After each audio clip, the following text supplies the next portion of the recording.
your boat gently down the stream. Merrily, merrily, merrily, merrily, life is but a dream.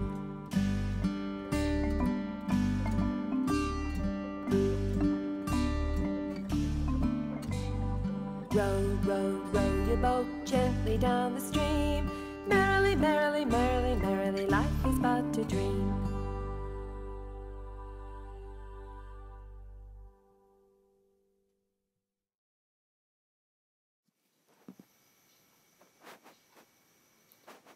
This is the story called The Red Woollen Blanket, and it's written by Bob Graham.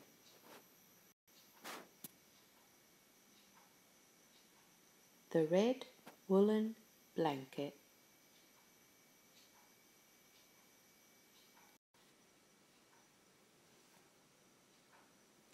A blanket for the new baby when he comes.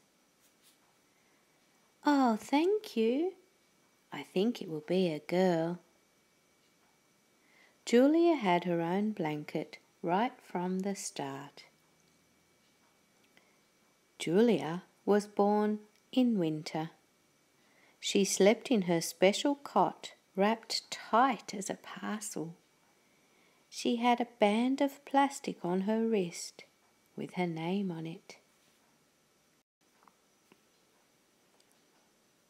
"She's as bald as an egg," said her father, helping himself to another chocolate.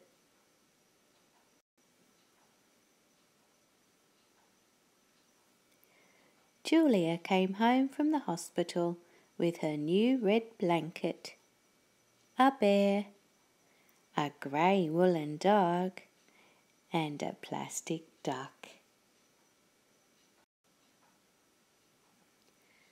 Waiting at home for her were a large pair of pants with pink flowers and a beautiful blue jacket specially knitted by her grandmother.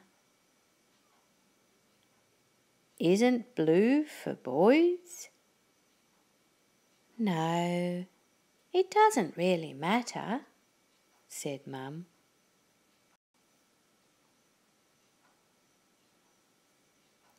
Wrapped up in the red woolen blanket, Julia slept in her own basket,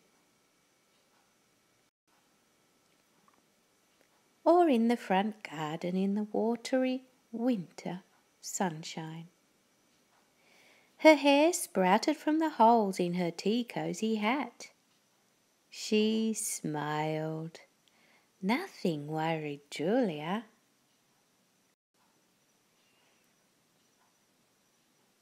Julia grew. She slept in a cot and sucked and chewed the corners of her not-so-new blanket.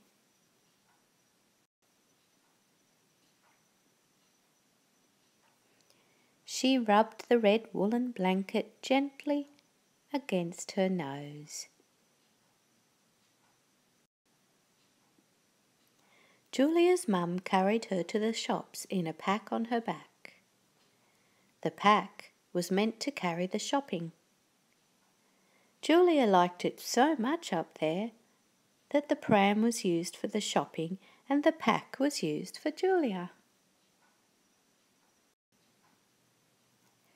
Your baby dropped his blanket.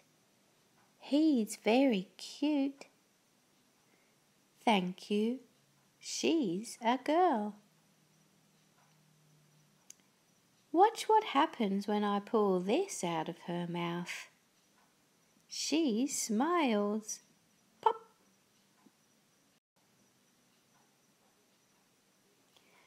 Then Julia was crawling, and her blanket went with her.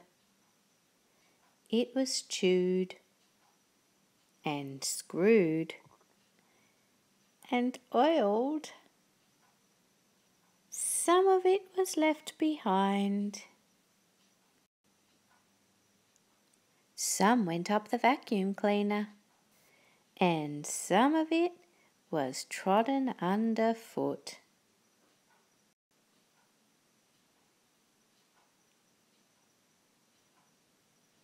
Then Julia took her first step. Julia made her own small room from the blanket. It was pink twilight under there.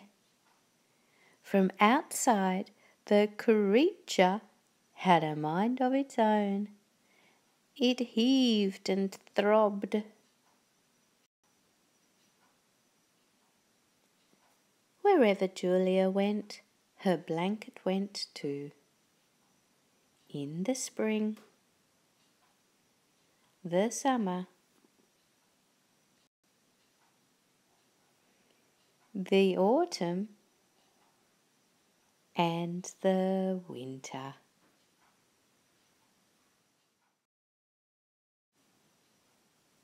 Julia was getting bigger. Her blanket was getting smaller. A sizable piece was lost under the lawnmower.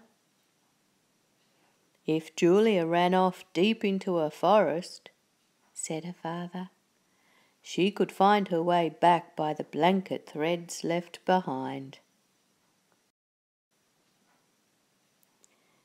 The day that Julia started school,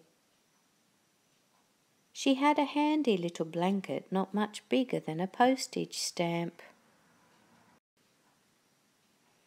because it would never do to take a whole blanket to school, unless you were Billy, who used his blanket as a lone avenger's cape.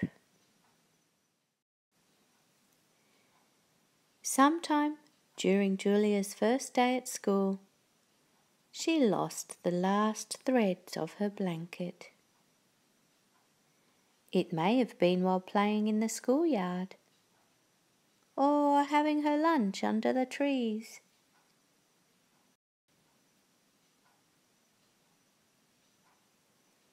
It could have been anywhere at all.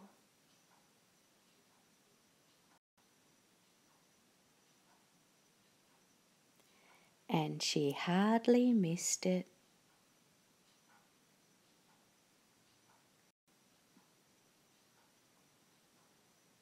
And that's the end of the story.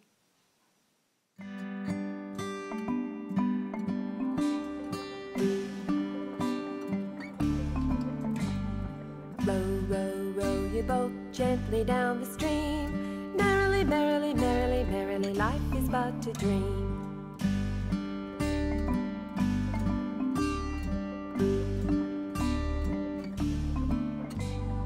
Row, row, row your boat gently down the stream. Merrily, merrily, merrily, merrily, life is but a dream.